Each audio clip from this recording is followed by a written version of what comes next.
we recently saw a surviving member of the Tulsa community testify before Congress.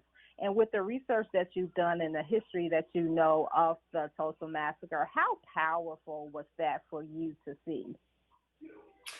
I think it's very powerful. It's 100 years, and Tulsa's in some ways just getting its day, if not in court, at least in Congress. So it's very powerful to see, and very powerful. In the film that we have survivors, they were kids, when the massacre took place, but they remember what their parents told them. And she was, I believe, 7 years old, and she said, "I live with that every single day." It's unimaginable, how you feel, when you see your community destroyed, you see people killed, but you also see, the faith that you had in the system also destroyed. So it's really unimaginable. Mm-hmm.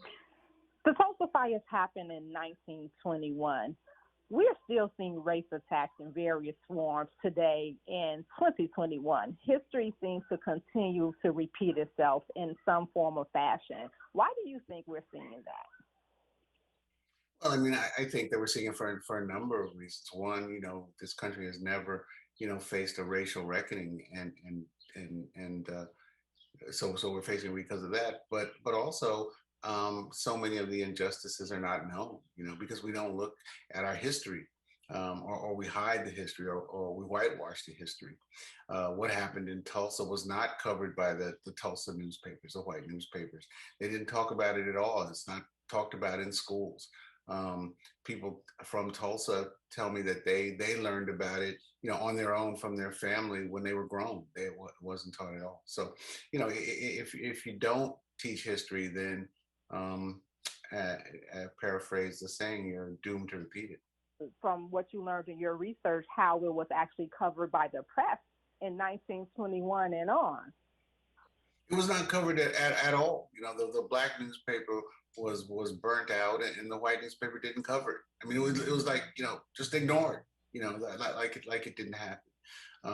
They went to great lengths to not cover it. So that's one of the reasons why so many people don't know about the story, which is the worst case of racial violence in the United States. The first time that bombs were dropped on U.S. citizens in the United States, it was not Pearl Harbor, it was Tulsa. What a miss for the media. Even in 1921, okay, but from then until now, what a miss. Yeah, I think one of the most amazing things for the film as a filmmaker is that there's pictures, and there's actually movie film of Tulsa being built, of the black community being built, of the pride that they're showing in the community. And then there's photographs and film of the aftermath, where you actually see the community flattened. There were 40 square blocks were flattened, and the houses systematically burnt down. So it wasn't just, killing of a couple of people. They're estimated that between 100 and 300 people were killed in Tulsa. Unbelievable. And again, you touched on it. Can you let us know what we will see in your 2-hour documentary as we commemorate the 100th anniversary?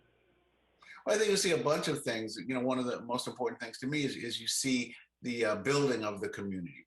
You see the fact that African Americans after the Civil War, in the decades after the Civil War, headed west. Headed west in covered wagons and horses and on foot to try to find their own communities and to found communities with dignity and peace.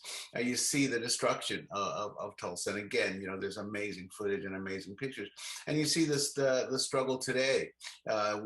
In Tulsa, the film was made in the shadow of the George Floyd murder, so that's part of the film, but also the search for remains, because we believe hundreds of people were buried in unmarked graves.